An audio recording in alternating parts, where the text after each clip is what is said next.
Seorang satpam datang sambil membawa ember air dan menyiramkannya di dekat gadis yang sedang tidur. Terkejut, ia bangun dengan panik, mencoba memahami apa yang terjadi. Satpam itu berteriak, "Luar biasa, sudah berhari-hari aku memintamu dengan sopan agar pergi dari sini, tapi kamu tidak mau mendengar. Sebenarnya apa yang kamu inginkan?" Gadis itu sambil menangis berkata, "Aku tidak akan pergi sampai aku mendapatkan barangku." Satpam itu dengan marah berkata, "Aku tidak peduli, pergi dari sini sekarang juga. Kamu pergi atau tidak?" Saat itu pemilik perusahaan datang. Bos itu terkejut dan bertanya, "Arif, apa yang kamu lakukan?" Satpam itu membela diri. "Nyonya, Anda tidak tahu. Sejak Anda pergi dinas, dia datang setiap hari ke gerbang. Katanya dia tidak akan pergi sampai mendapat haknya." Gadis itu dengan polos bertanya, "Nyonya, apakah Anda pemiliknya?" Sekretaris memperkenalkan, "Ya, ini adalah Miss Selina Carter, CEO Carter Tech Innovations." Gadis itu dengan sopan berkata, "Halo Nyonya, mungkin Anda tidak ingat saya. Saya pernah bekerja di sini sebagai intern." Bos itu heran dan berkata, "Intern? Kami tidak pernah memiliki program magang. Apa kamu yakin pernah bekerja di sini?" Gadis itu mengangguk. Sekretaris bertanya, "Apakah kamu punya bukti? Dan siapa yang mempekerjakanmu?"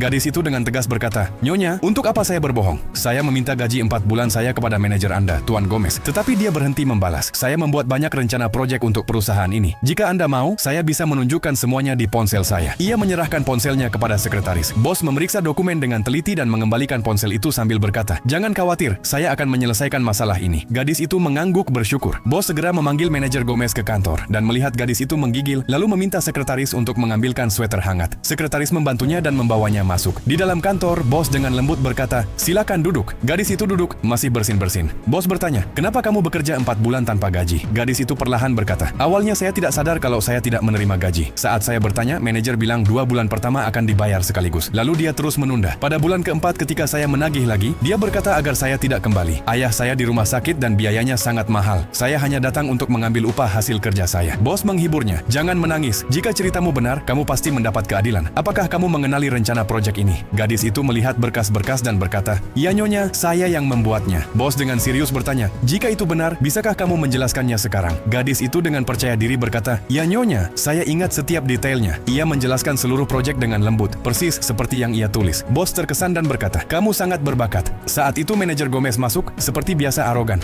Gadis itu berkata, "Pak, gaji saya, tolong." Bos bertanya, "Apakah kamu mengenal gadis ini?" Manajer itu dengan nada meremehkan berkata, Saya tidak tahu siapa dia. Lihat saja, sepertinya dia dari kota kecil." Bos berkata dengan tegas, "Cukup, kamu mempekerjakannya tanpa legalitas, memaksanya bekerja dan menolak membayarnya. Kamu akan membayar setiap sen sekarang juga." Manajer itu kesal dan berkata, "Nyonya, Anda percaya pada omongannya?" Bos menjawab tegas, "Saya telah melihat semua buktinya. Tidak ada tempat di sini bagi seseorang yang mengeksploitasi orang lain. Kamu dipecat mulai sekarang. Tetaplah teguh memperjuangkan hakmu. Karena kadang syarat pertama keadilan adalah keberanian. Jika kamu juga percaya untuk bersuara melawan ketidakadilan, like dan bagikan cerita ini agar setiap pekerja mendapatkan haknya."